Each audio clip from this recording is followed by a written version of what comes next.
Today's the big day. Tai-San's coronation. Lex wouldn't miss that for anything. You trying to tell me you didn't wind him up about Tai-San? Lex doesn't need winding up. No? He's got to do a hit on one of them, right? Wouldn't surprise me the mood he was in. Well, which one? The Guardian or Tai-San? Either way, it'd be a blow against the Chosen. Tai-San's one of us. She's Lex's wife. Well, that's his problem, not mine. Have you stopped to think about what the Chosen will do to us if we wasted the Guardian? Because I have Ebony. They'd fall apart, Bray. They might take it out in the mole rats.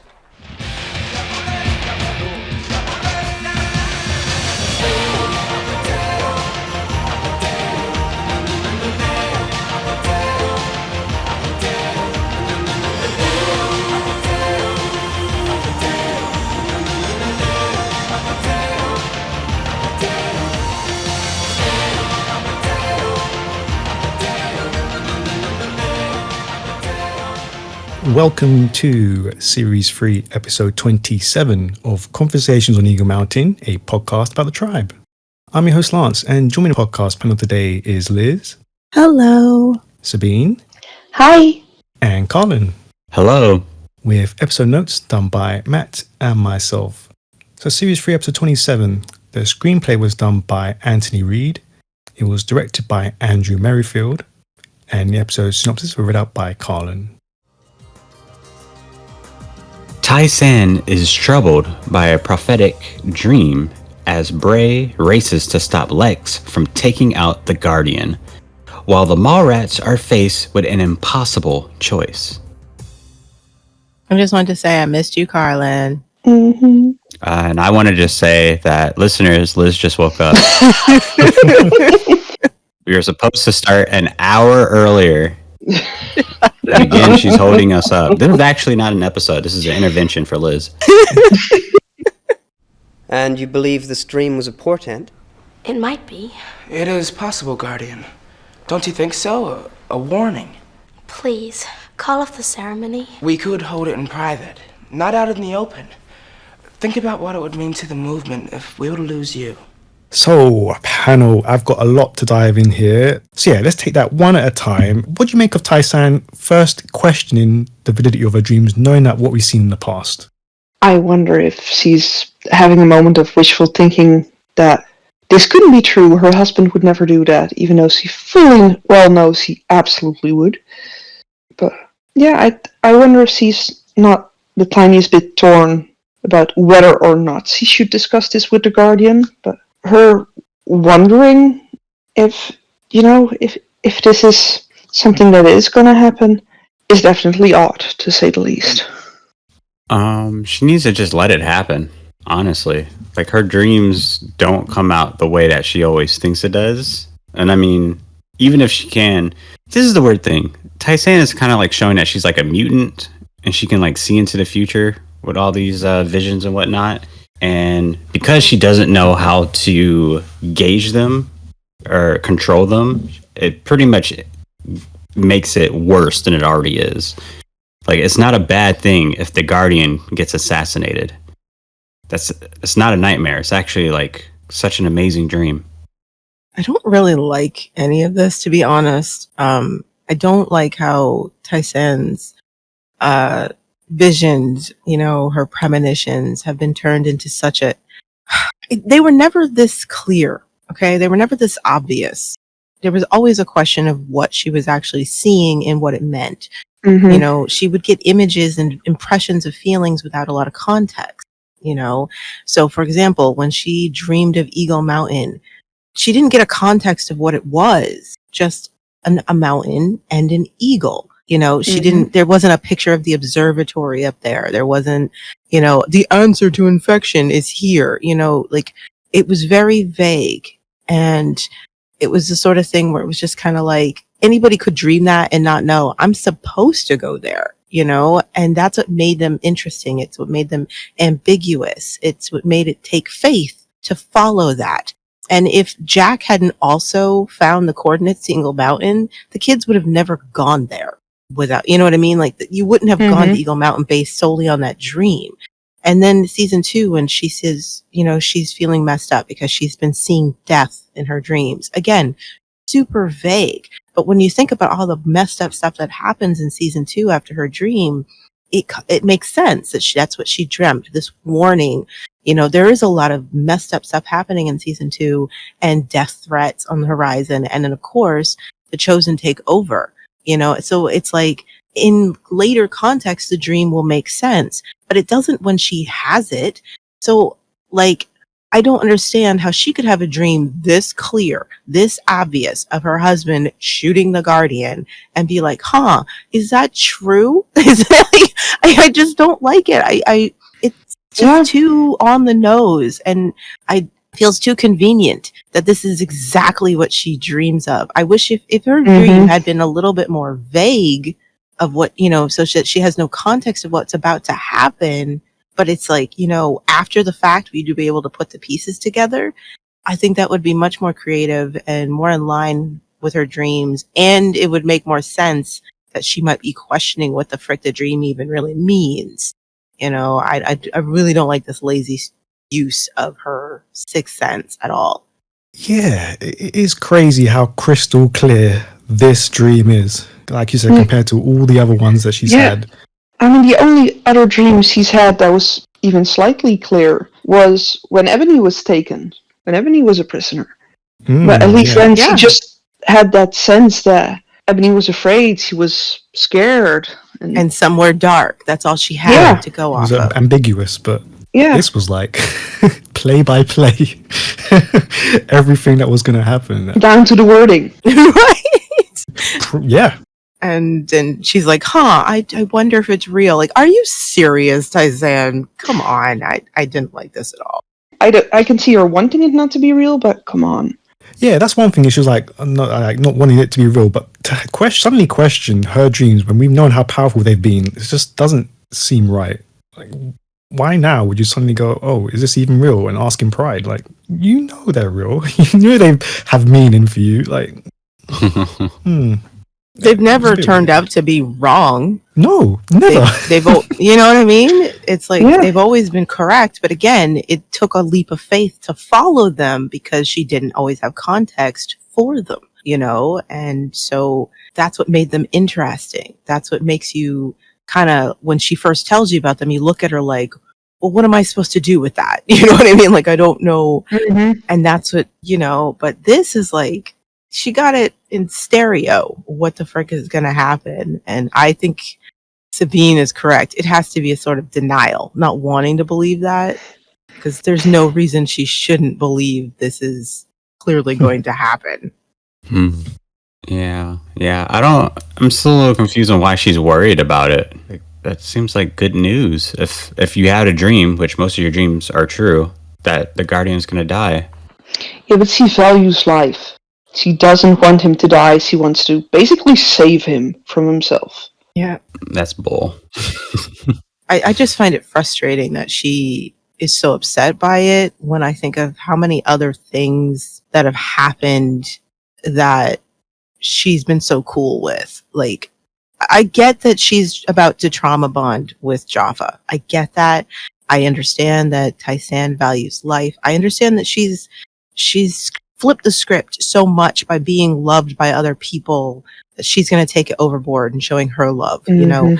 I get that, but it doesn't make it any less frustrating to see Tai-San finally discover such a devotion to somebody, and it's Jaffa of all freaking people, and just the show finding every excuse under the sun to not do away with this guy, and it makes the captivity of the Mallrats in the mall all the more frustrating.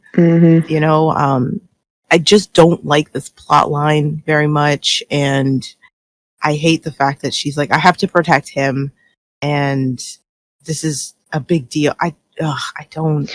I could have dealt with it better, I think, if her worry had not been about saving Jaffa, but about, the balance karma-wise, if Lex were to kill someone.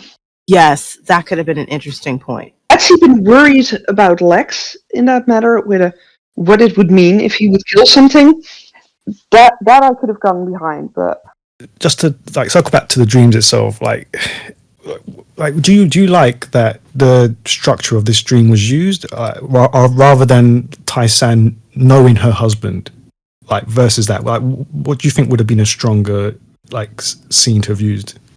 I don't. I think something more vague, with the sense of like a sense of dread that maybe her husband isn't okay because they left on bad terms. He was still upset with her, and that maybe that's been weighing on her mind, and that's what she dreams about. Lex in a bad headspace, and then a vague notion that the Guardian is in trouble, and so it stems from more her worry for Lex or something rather than like literally play by play of what Lex is going to do, but more I don't know what Lex is going to do, but I know he is very upset or something, you know what I mean? Like, and I just think this is all a bad idea, but I can't explain why, I think that would have worked better and been more in line, one, with how her visions work and where her concerns should be.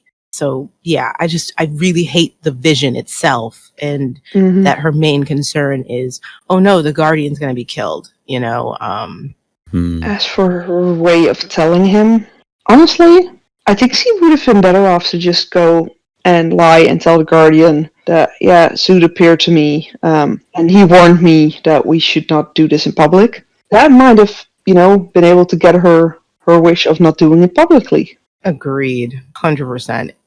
It doesn't even make sense that she didn't go to him straight away. I do not know why she'd go to Luke. She went to Luke in the early days because she didn't have access to the Guardian, and she'd go to Luke and say, I need to speak to him or whatever. She has full access to this guy now, and he hangs on her every word. I do not understand how you can be this concerned but then say, Luke, I don't think we should have the coronation because of a dream, instead of going straight to the Guardian and saying, I've had a vision, Zoot spoke to me. Like, she knows how to talk to this guy now. This makes no sense. It's just so that the coronation can happen. And she could have even, in the position she's in, she could have even told someone to fetch KC for her, to get him in on that, if that would have, helped her. But I had to, I've had a vision from Zoot. I spoke to the Oracle to get more clarification. Exactly. Da-da-da-da-da. Like, she's just suddenly very stupid. I don't know if it's because she's supposed to be frazzled, but I don't like this. You set her up to be so good at talking to Jaffa and convincing him of things that nobody else can convince him, not even Luke, and now when she needs to convince him more than anything, she doesn't do what smart Tai-San would do. I mean, because we know she is trauma bonding, I do get that she is frazzled by this dream. That I can buy. Her not being approaching this in the proper way that she should. For me, anyway, I think that bit makes sense. Yeah. Me personally, I would have liked it if it was a little bit more vague, and maybe the dream was about maybe the chaos after someone have died, but she didn't know who died. It was a clear maybe we don't know it's an assassination. We don't know if it was just like a fight that just broke out or an attack or whatever. But I think that would have been a lot better. And then to have her find out it's the Guardian way later in the episode, I think that would have paid off really well. Yeah, it just feels like some plot contrivance so that the scene can happen, Because again, I still think they could have made all of this work. I just don't think they're putting much effort into doing it with good storytelling. They're just getting there the laziest way they can. So Tai-San has a dream that could not be more obvious as to what's going to happen. She's too frazzled to approach the Guardian about it because, because we need it to happen. It needs to happen. We need to make sure it's Luke who brings it up to him, who he's been conveniently ignoring all the time. I just feel like you could have still had her approach him and in her frazzled state, not explain it in the best way, and have the Guardian interpret that as her nerves or whatever and still ignore her. You still could have done this in a way that would have serviced the story better and just had better writing. You could still get us here, but I just don't like the way they do it. Yeah, agreed. You're not even playing to the back row now. You're playing to people who aren't even at the theater. Okay, yeah. Just to finish that off, we ultimately have to ask, why do you think in the first instance that Tai-San wants to warn the Guardian? Like I said, I guess it's just the trauma bond starting to form in tandem with the fact that she does respect life. And I mean, Ebony tried to kill her, and she Mm-hmm. then still threatened her and showed no remorse for trying to kill her. And Tai-San still wanted to save this woman's life. And Alice was like, "Are you freaking crazy? Who cares if she's in danger?" But Tai-San was adamant that she's scared and she's in danger, and someone has to care. Someone has to find her. And so I get that, but I don't have to like it. I don't have to like it, but I can't say it's out of character for how she has grown. Yeah, I think it's just Stockholm syndrome. There's no reason for her to be protecting the Guardian. Like, that defeats the purpose of us being in a war with the Chosen.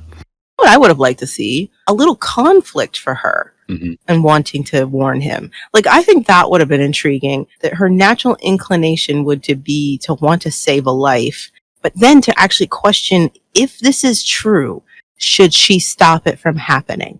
Like, I would love it if that was a conflict. Like, my visions are often true, but they sometimes come with a monkey's paw. For example, they were supposed to go to Eagle Mountain, but they still lost 2 of their own in the process of going, or something like that. Like, it's just a sense of like, I know this is he likely is in danger. And if we go through with this, something bad is going to happen to him.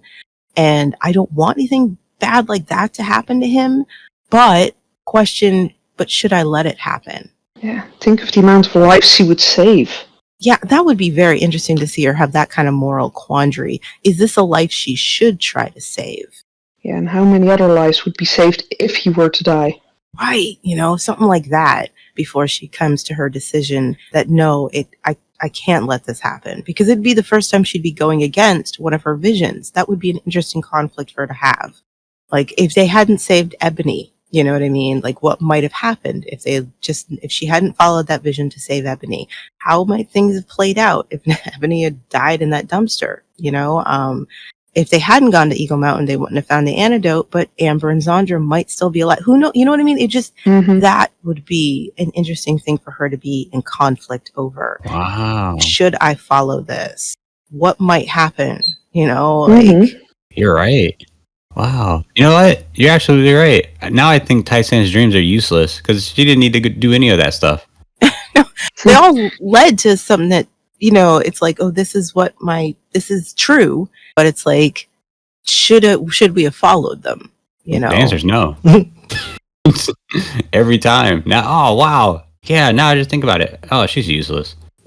But that's like too black and white. At the end of the day, yes, we lost Zandra and Amber on Eagle Mountain, but a lot of lives were saved because they found the antidote. Yes, Ebony is a horrible person, but Ebony being alive is important to their world, and who are you to dictate who lives and dies when maybe that's just the way things are supposed to go? Can you just imagine having that conundrum? Like, I would have enjoyed seeing that rather than just it being such a black and white choice. The Guardian can't die, because this is the first time Tai-San is thinking of going against one of her visions. That should be a bigger deal than it is. Yeah. All right, we'll come back to this later on. But let's go back to the rebels. Well, he didn't come back last night.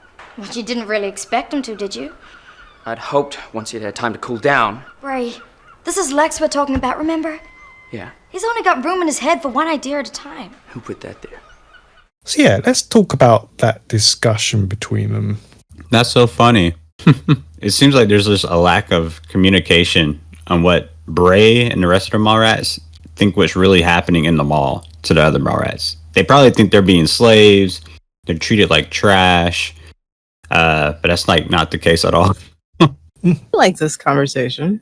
It makes sense for Ebony not to have given the other Mallrats a single thought.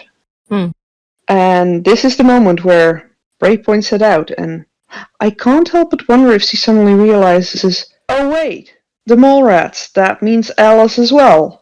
It's just in character for them, because Bray has been the only one of the rebels who hasn't been looking at the Mallrats as an enemy, even the ones who may have sided with the Chosen. Like, that has been his outlook this whole time. So I do like that it's still in character for him to remember the whole point of what we're doing is to stop the Chosen and save all the people we're supposed to care about, along the way. And that means even the ones who are badly influenced by the Chosen. And I mean, this is the same Bray who's like, I have to save Trudy regardless of all the things that she's done. So for him to be like, yo, what do you think is going to happen to the rest of them? What do you think will happen to Tai-San? Like, you know what I mean? Like, if he succeeds, it's not going to be some simple cleanup, Ebony. Things could get much worse. And it makes sense that Ebony didn't consider any of that. When Ebony is hyper focused on things, there are a lot of consequences that fall by the wayside she'd never considered. And so her being genuinely perplexed, yeah, of course she was. Like, never gave that any thought whatsoever. I guess that's a decent point that he's making. I don't know if she thought of anyone specific. I'm not even sure she, once she thought about it, she still cared. You know what I mean? I still don't think she'd care. I think it's more that hearing him say that made her realize he's not going to stop trying to stop Lex, because we know later she's going to try and stop Bray from stopping Lex. So it's likely she was like, okay, I'm going to follow you so that I can make sure this still happens. Yeah, what if he's successful? He can't have that. Which I think this would have played even stronger if they had focused more on Ebony being determined for this to happen no matter what. So if we had seen her practicing with a crossbow, if we had gotten those inklings that she's going to do it if Bray finds an excuse not to. And now that Lex has done it, she is gung-ho for it. And if Bray's going to try and stop it, she's going to try and stop Bray. Like, okay, I'll go with you. We'll have better luck finding him together. When really her whole MO is, I want to make sure that Lex succeeds in this. I'm not going to let you screw this up, Bray. As a special gesture to celebrate the coronation of the Supreme Mother, the Guardian will allow one of you to go free. What? You expect us to choose? That's not fair. How are we meant to pick one of us? If you spurn the Guardian's generous offer, you will all be punished. Severely. No problem. I'll go. In the end, however, it all comes to nothing as Ned is brought back to the mall after being arrested for drunken behaviour. So yeah, panel, are you frustrated, as I was, that this didn't go anywhere and was ultimately pointless? Yep. Ellie's excuse is the lamest excuse I've ever heard. I'm not a street fighter. Oh my god. Seriously, honey? They could have used your brains, they could have used your intel. You just didn't want to go away from Luke. So the reasons they all have are dumb. Again, it's just as dumb as the fact that they're even all still here. This was so pointless. It could have been something interesting. I might not have minded if it didn't end the way it does. I don't even mind that they're like, let's get rid of Ned. You know what I mean? That doesn't bother me too much. That if you have a decent reason for staying and you're not comfortable with letting any of your dear friends go and they're not comfortable leaving you, fine, whatever. I understand saying, why don't we just get rid of the person we hate the most in the group, the least productive person here? Fine, that's cool. But it, like you said, it goes nowhere, absolutely nowhere. We don't learn any interesting insights about anybody. There's no character growth here. This doesn't even tell us anything interesting about Ned. What if the reason Ned got himself caught was because the whole time he knew the Mallrats were playing him and he never intended on leaving his brother and sister? That would be interesting insight to Ned. But no, none of that happens. Yeah. So pointless and a waste of our time. They didn't know what to do with these guys. No, at least you had Andy and Tally saying, "Oh, you got rid of Ned, our brother." Ned himself didn't care. There was nothing to do with it. He just got drunk and then was brought back. It's just pointless and silly. Did nothing for his character apart from showing how awful he is. I just don't get it. Really don't. And it also adds more to the stupidity that we've always complained about. Is that if you're telling me that when people are arrested in the city for disorderly conduct, they're brought to the mall, where is everybody else who gets arrested in the city? Come on. Right, exactly. When you see the conversation, how many people are actually involved in this? It makes the fact that they're choice of tree. That makes the fact that they're still prisoners there, that Jaffa keeps them there, even dumber. Because at the end of the day, it's what, like it's like 5 or 6 people stuck in this mall that he keeps for whatever reason, even though he never thinks about them, never puts them to any use, never does anything with them. They're never on work parties. He's not tormenting them. He forgets them. They're like in his basement. He forgot they existed. And so this is just so dumb, but they could have made it interesting. You know, they could have added a little bit of character development and we could have learned something about these people. And instead, nothing. Like, I didn't need this scene. I find it interesting that pride was never a part of the discussion. Yes, he's not a mall rat, but neither is Ned. Ellie claiming it has to be a street fighter, and we know pride can, throw people on the ground if need be. They didn't even consider sending him to the rebels. Or trying that. Yeah. Not that Pride would have, because he has his own plans, but... I just hate the whole thing. Nothing would be different if this scene didn't exist.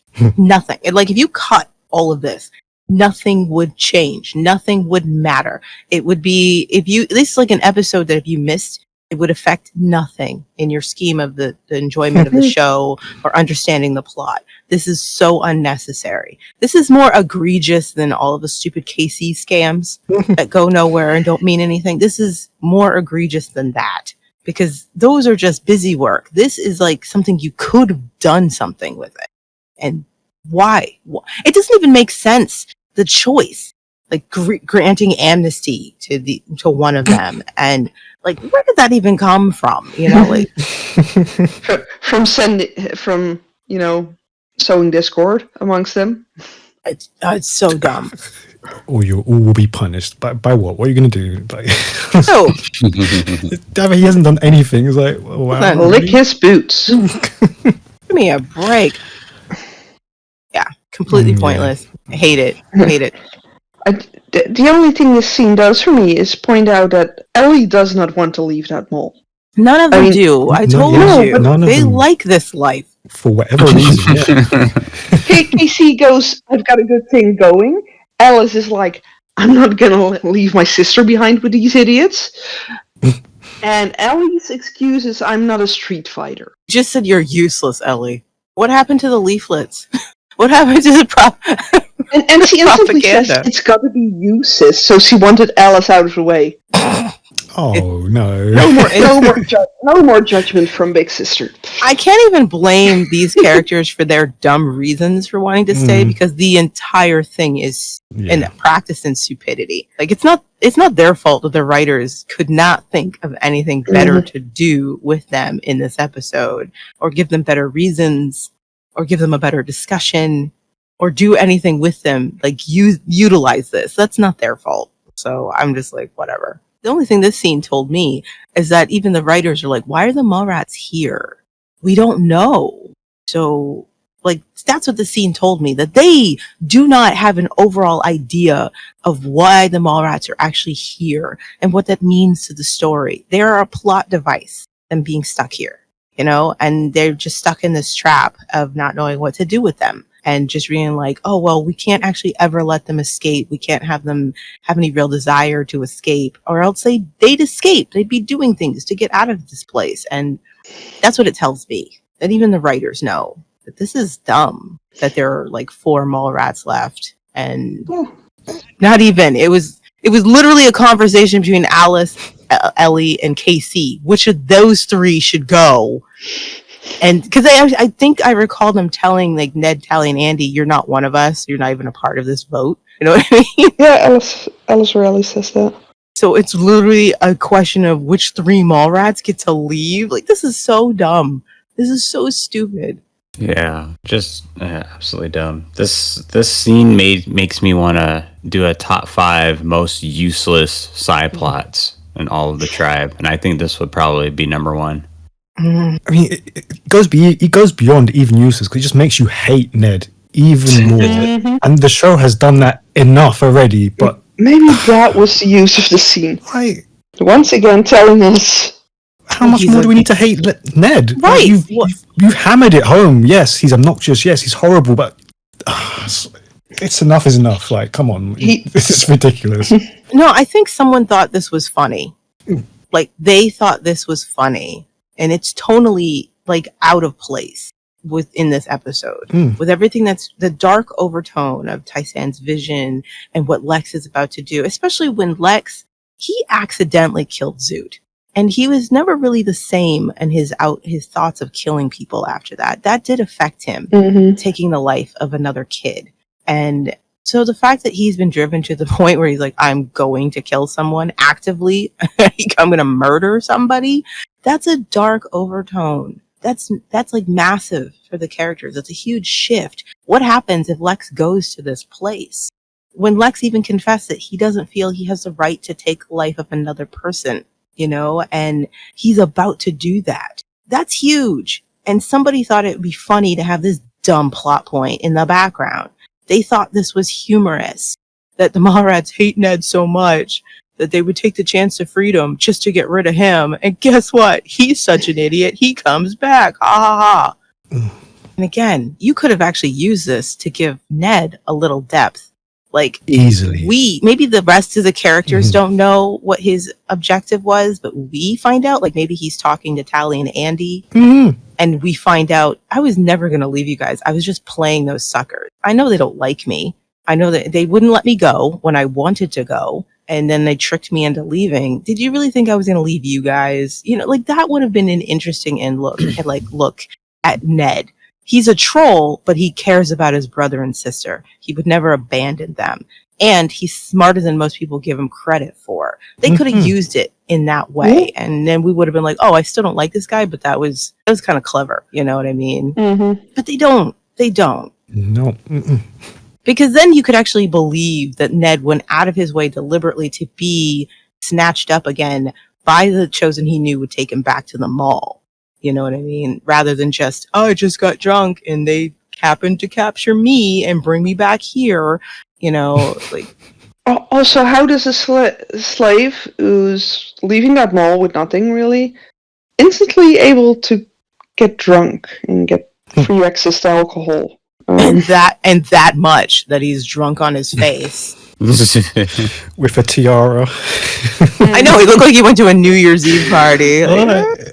Yeah. See, it felt to me that like he came across some girls kind of like Patsy and Chloe when they were younger. They were like, oh, here's a drunk guy. Let's put some face paint on him, make him a princess.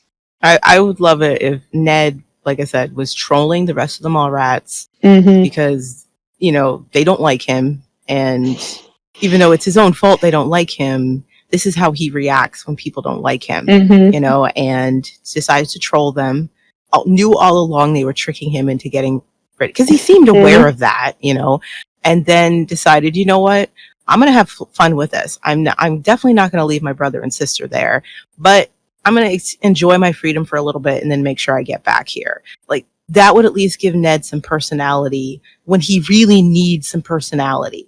I would at least be intrigued by him. Wouldn't like him, but I'd be intrigued. I'd have a little more respect for him as a person. But no, he's just an idiot that we are supposed to hate. And somebody thought it was funny. And you're wrong. It would have been funny if Ned had intended for this to happen. Maybe I don't deserve to have a child of my own. Not to talk like that. I didn't really love Ryan, I treated him really badly. Yeah. He wanted a baby. I didn't. It suits Will. Yeah, panel. What do you think of this scene between Salene and Alice? Including Salene finally confessing how badly she treated Ryan. Salene going full on Chosen, and Alice's latest assessment of Salene. They're facts. 100%. Finally, Selene's realizing that she didn't deserve that baby. She didn't. Sorry, but I'm kind of glad that she finally realizes that she treated Ryan so badly, and and that she never really loved him. But Selene.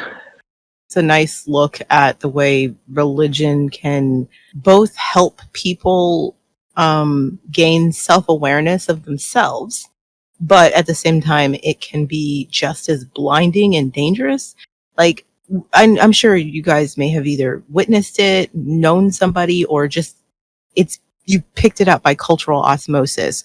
Let's say an addict who, whatever their addiction is, it's caused them to be a terrible person to those in their lives. And then they hit rock bottom. Maybe they go to jail or something, and then they find Jesus, right? And only then are they able to acknowledge their lifestyle, the treatment they've done to other people. But you can see how hard they're clinging to the Jesus stick. You know, this will be my salvation. But it did give them some self-awareness.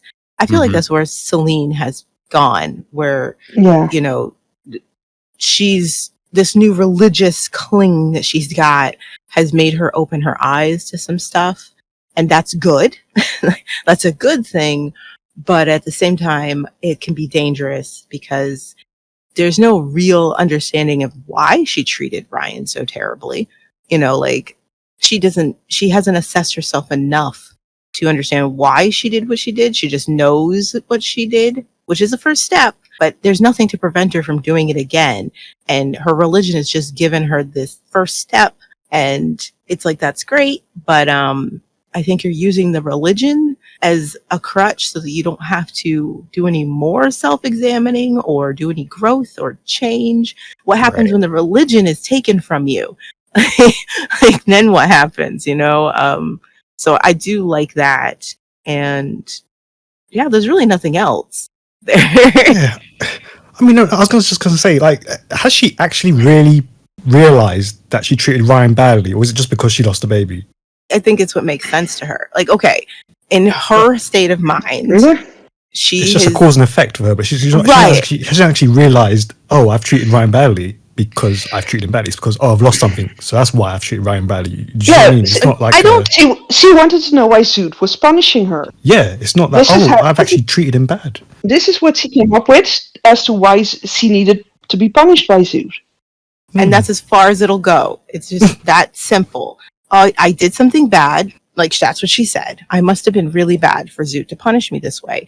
That means I have to at least look and see what bad thing I did. And the first thing she can think of, I wasn't nice to Ryan. I didn't love him and I did terrible things to him. That's all she has to confess. And that's as simple as it goes for her. That's as deep as it's going to go. I have a reason for why this is why Zoot punished me and took my baby, because I did this bad thing. But there, again, it doesn't go any deeper than that. There's no examination as to, well, why did I do that to Ryan? You know, he was so good to me. Why did I treat him that way? So there's like a slight positive, but you can tell it's not some deep change that's going to actually help her in the long run. It's just a small crutch of understanding for her. And that's it. You know, it's not an assessment of her as a person. It's just, it's creepy. Well done. And Alice's response is spot on. Like, holy crap. See, Alice is like us. I didn't know she had gone full on Chosen. Like, I didn't know this. Now the writers are telling me that she is completely in the deep end of the pool.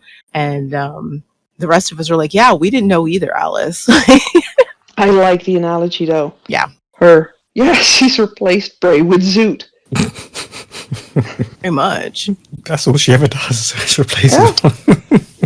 Switch one brother for the other. Yeah, I just think it's interesting. I guess it kind of makes her think that this whole chosen religion thing is just based on a karma system, in a sense. What religion isn't? Yeah. It's interesting though. I'm happy that she acknowledged that she treated Ryan bad, but it's kind of half baked, and I wish the show would have shown us a little bit more. Yeah. Yeah, I don't think Salene had more thoughts than that, though. Yeah, because like she doesn't seem to actually be hit with the weight of her treatment of Ryan. It's simply, like, how do I say it? Like, okay, if you were actually having a come to Jesus moment about your behavior and the things you've done. Now, I don't know about you guys, but I know for me, I feel really badly about that stuff. I'm not able to put a smile on my face about it. The only time I've been able to put a smile on my face about when things have gone really wrong and I'm in my logical side of it. Oh, okay, so I can explain this. I will use something personal. When my marriage ended, I was, unbeknownst to me, in a bit of angry denial about it. So when people be like, "Are you okay? How you doing?" I'd be like, "Oh no, this is fine.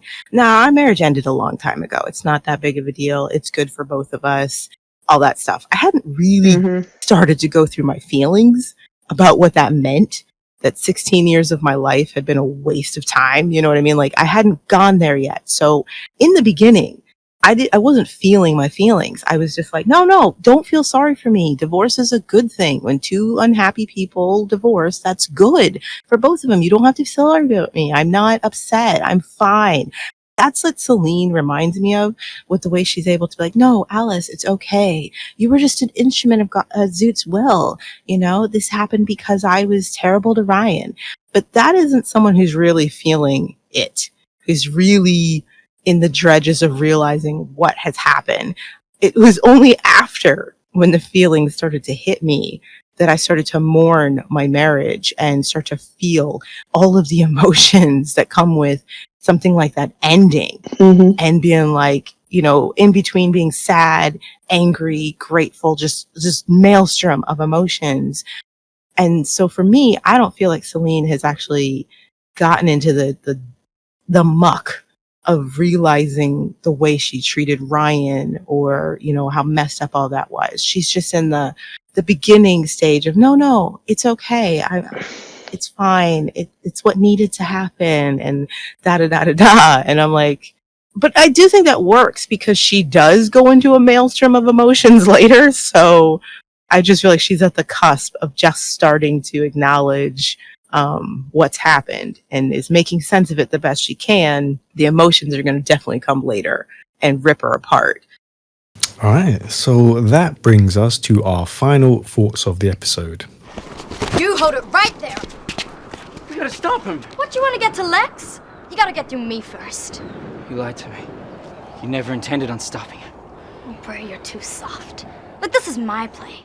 So yeah, panel. What did you make of Ebony attempting to fight and stop Bray, and obviously failing miserably? Bray stopping Lex from landing the killing blow on the Guardian, and obviously Tai-San herself giving her own life to save the Guardian. Okay, again, I'm totally cool with Ebony trying to stop Bray. that it would make less sense if she didn't try to stop him from letting this happen, because she wants it to happen so badly. Her failing miserably, I'm not shocked. She's seriously, the only people who are able to manhandle Ebony are the extras. You know what I mean? Like any real like person in the cast is able to handle her fine, like physically. She can't hold up against any of them. So that was fine with me, especially since she only comes up to Bray's hip. It's fine. If he couldn't overpower Ebony, I would lose all faith in him completely. That's fine for me. I just wish, I feel like this whole scene could have been way more impactful if Tai-San's dream had been more vague. And this is the first time she's getting the context of her dream. Like, she didn't know exactly what was going to happen. She just knew Lex was involved, the Guardian was in danger or something, and that death was on the line. She didn't have a complete image of it.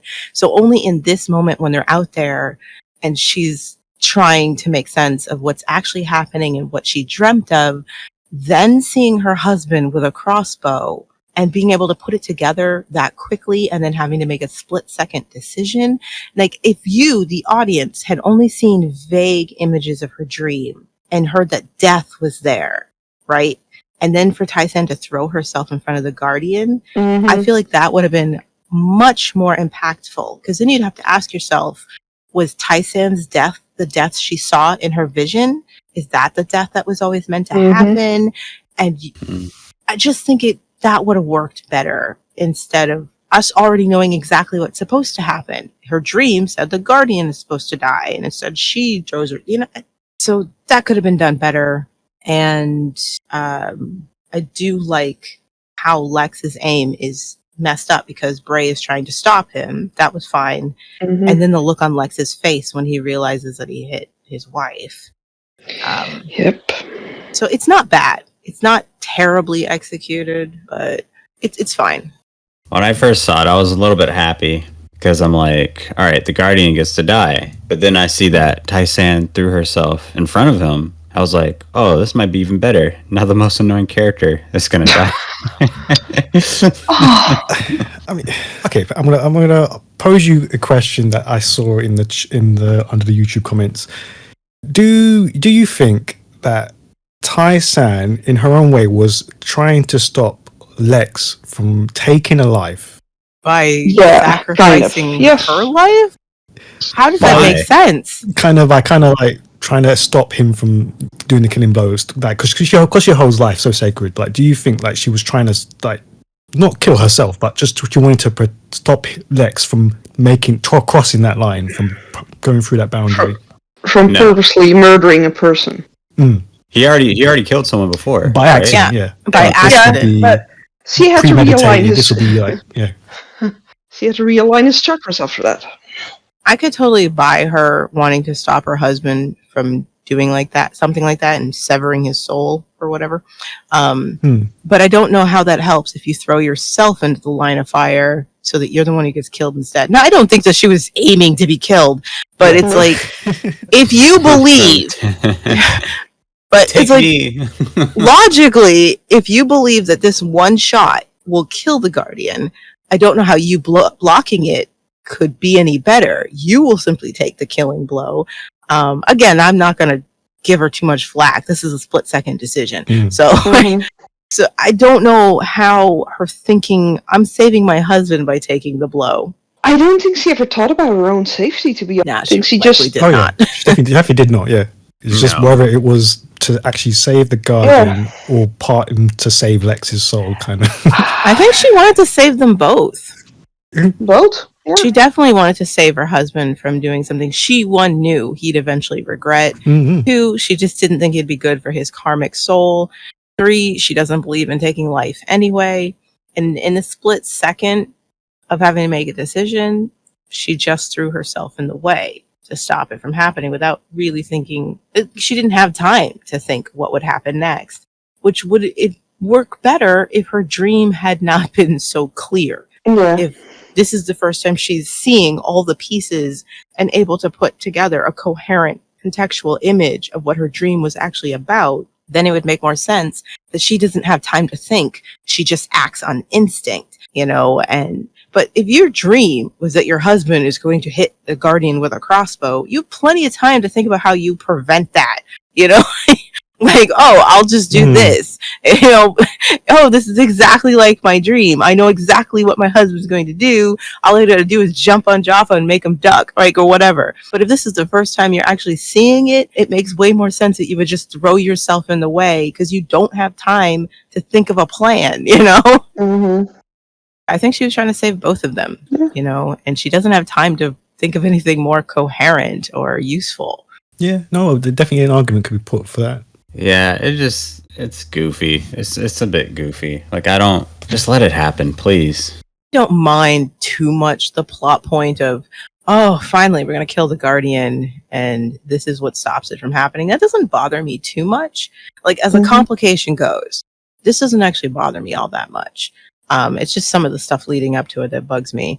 I actually don't mind this. It's a nice wrench in the plans of everybody. And again, it seals the trauma bond between Jaffa and Tai-San, and there's no coming back from that. It didn't work out for the rebels. No, I don't mind this wrench in their plans to get rid of this guy. It's okay. I just really don't mind Lex having to suffer thinking he did this. That's, in my opinion, a good thing. But, yeah, it's... I think for me, I just don't completely feel that we've gotten enough of the trauma bond for Tai-San to save him. Yes, I agree. It's much better done between Ellie and Luke. Oh, absolutely. Way better. It's just not enough, I don't think, has been shown. No. Just her core principles of, not wanting Lex to have that karmic load on him, and her holding all life as sacred, no matter how evil someone is. Those 2 things I can accept as reasons for her doing this. I think they needed more scenes where Jaffa is being vulnerable with Tai-San and showing true pieces of himself so that you could understand her really seeing his humanity, because we only get a couple of them, and in each one, her only objective in those scenes was to sexually heal him, and so I think if we had more scenes of him showing his humanity, his vulnerability, then you could really understand where Tai-San's coming from, was wanting to save this broken person. But I don't think they do that enough. I don't think they do it well enough for us to get why she cares so much specifically about this person. Where, like, for example, with Luke and Ellie, there's just scene after scene of scene where you can understand why Ellie starts to see Luke as a human being. He is going out of his way to protect her and her friends and to show that he's what he says he is, that he's a decent person who just wants to help people. She can't ignore that. She sees it constantly. And the way he literally goes out on a limb to help her and her family. It makes sense that Ellie starts to see that humanity in him and starts to have feelings for him and then is conflicted over it. With Tai-San, there's just not enough that she's seeing from Jaffa for her to become as hung up on him as she does in wanting to save him as a human being. Then again, it doesn't seem to take much with Tai-San, so we got to take that into account. So I don't know. Maybe this is in character for her. Again, she wanted to save Ebony after Ebony tried to kill her and didn't seem all that bothered that Ebony had tried to kill her whatsoever. And then even preferred Bray to hook up with Ebony over Danny. Like, that is messed up. So maybe this is very Tai-San, even if it's frustrating to watch. Maybe it makes sense for her character to trauma bond in this way with this guy, even though the rest of us are like, it was that easy? Really? Are you kidding me, Tai-San? It's pretty on par for the way she tends to be with people. So, I mean, she clicked with Jack because they had to find Eagle Mountain together. And when they get there, she's like, will you stay with me, Jack? It was like, when did that connection happen? But all it took was the fact that we agreed on something. We are besties now. And Jack was like, why are you asking me to stay? I didn't even know we liked each other. I said, right? So maybe that is, Tai-San. At the end of the day, someone who is desperate for connection, and when she actually finds it with somebody, she's there. She's there, So yeah, I think I wouldn't be so tired by the Guardian being saved if I wasn't tired with the Chosen storyline in general. If I was enjoying this storyline, I think I would be thrilled that, oh, wow, he almost died, but he didn't, because I'd be hungry for more. But I am exhausted by the Chosen storyline at this point. Like, I don't care about it anymore. I care about, like, individual storylines and characters, but the overarching story, I don't give a crap. So for me, him almost dying and not dying, I'm just like, oh, for Pete's sake, this has to keep going. Just kill this guy, please, so we can move on with our lives. Like, that's where I am. And if this had been done better, I probably wouldn't feel that way. Yeah, again, I was happy that it could be one of the most annoying characters that could die, and I had a smile on my face. I was looking forward to the next episode. Oh. Here lies Tai-San. Hip hip hooray! Even over the Guardian? No, not really. I don't know why she saved him. I don't get it. It still doesn't make sense to me. The whole I appreciate life, because you really did appreciate life, then you would let this man die. I'm not gonna lie. Now, you guys know I love Tai-San. I love her and Lex together, and I have more grace for Tai-San than many people do. Okay, I'm not gonna lie. Considering all the stuff that happens next and what's done with her character, which isn't much, I wouldn't have, like, in hindsight, I wouldn't have minded if this is when Tai-San died. Now, I know that's terrible to say because I love her as a character, but I just feel like more could have been done with her death than what's done with her life, if that makes any sense. It's kind of like if I had to choose who died on Eagle Mountain, I would have preferred it to be Bray, because I feel like more could have been done with, like, say, Amber living than what they did with Bray living in season 2. And so what they do with Tai-San surviving this, I don't feel like it's good for her or her character or the plot. It just becomes redundant and annoying. And maybe they would have been able to do way more if she had died. I don't know. Like, that's how I am. I'm just kind of like, her living didn't make that big of a difference for the arc of her character. And it just made a lot of annoying things happen in the storyline that make me see fire. And I'm trying to think of, what does she do after this for the rest of the season that is interesting or useful to the storyline, Her not dying means Lex doesn't have to instantly bury another wife. Yeah, I don't care about that all that much. I'm sorry. That's not enough for me to be like, they need to live. I'm just thinking, like, what could have been done with her death, It could have showed the remaining chosen that this is why you do not replace a supreme mother who doesn't take kindly to it. What if that's what Jaffa gained from it? I'm so sorry, Zoot. Because this is literally this is her coronation, and Zoot struck her down. That would be hilarious. And he mentioned before that if that Zoot wouldn't let anything happen to him. So clearly Zoot doesn't care about Tai-San. He's she's not the true supreme mother, Jaffa. Nope. Wow, can you imagine the come to Jesus moment Jaffa would have to have with Zoot? The conflict he'd have to have with Zoot over this? I would have loved to see that. Just Jaffa losing his mind because he'd found a connection and thought she was worthy of Zoot, and Zoot said, no. And you know what I mean? And Jaffa would be like, part of him would be like remorseful, like maybe what I did to Trudy was wrong because Zoot is clearly angry with me because Trudy got away. And then anger that Zoot would take away the one person he felt a connection to. Oh, you know what? She should have died because I want to see that. And wow, can you imagine Lex's arc having to deal with another dead wife? Damn, that would have been rough. And this time at his own hand. Yeah. Yep. Wow. Because he let his anger get the better of him instead of following the path his wife would have wanted him to follow. The kind of guilt that would have led to. Oh, man. That would have been juicy. That would have been good. Oh, wow. Just think, think of all the what ifs. Because they don't do enough with it. I know it's next episode, but the guilt that he feels, they don't really do anything with it. He has a day to think he killed his wife, and he's pretty freaking calm about it. He's just a little quiet and sad.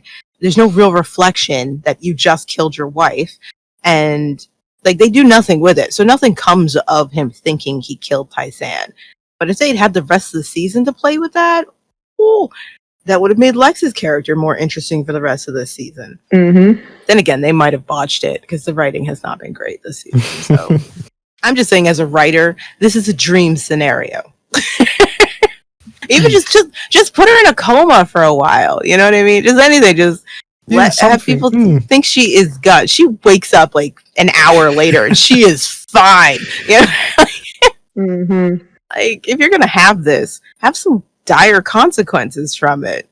I think it's amazing how we bounce ideas off of each other and what it should be, and it makes me wonder if the writers did that at all, because it's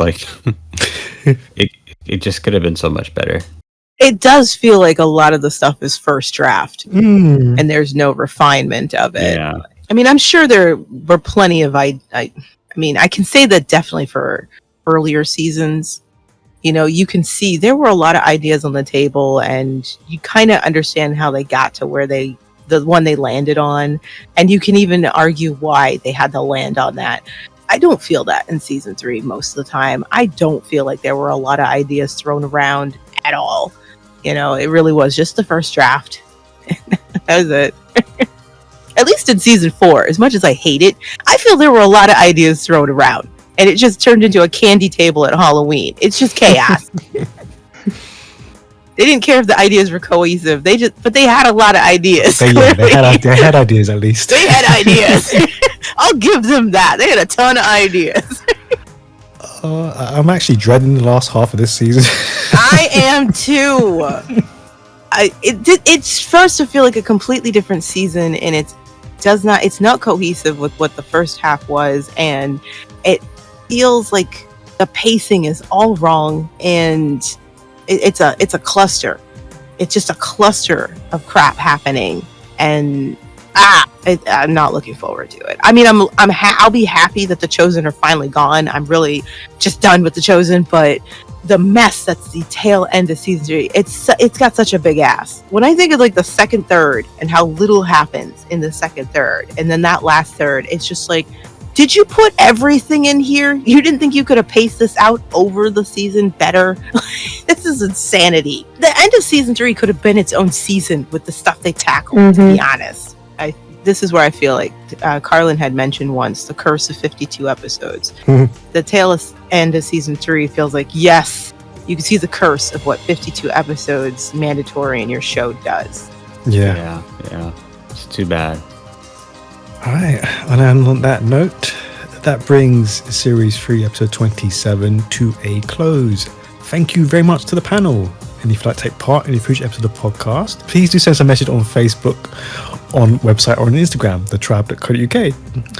So we'll see you next time for episode 28. Until then, bye. Bye. Bye. Bye.